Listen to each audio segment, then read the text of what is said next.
Alas 6:42 ng magandang umaga sa patuloy po na kampanya kontra iligal na droga, matagumpay pong naisagawa ng kapulisan ng isang operasyon sa bisa po ng search warrant sa isang bahay sa barangay San Vicente, San Jacinto, Pangasinan.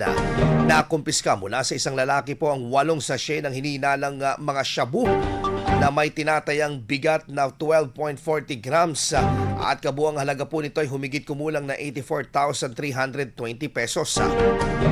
Isinagawa ang maayos na pag-imbentaryo ng mga nakuang ebidensya sa pagpresenta ng mga kinatawan ng media at mga opisyal ng barangay bilang bahagi ng Standard Operating Procedure. Matapos basahan ang kanyang mga karapatan, sumailalim sa medical examination at drug test ang suspect bago pansamantalang ipiniit sa impila ng San Jacinto PNP para sa karagdagang investigasyon, habang dinala naman ang mga nakumpiskang ebidensya sa laboratorio para sa pagsusuri. IFM News. IFM News. IFM News.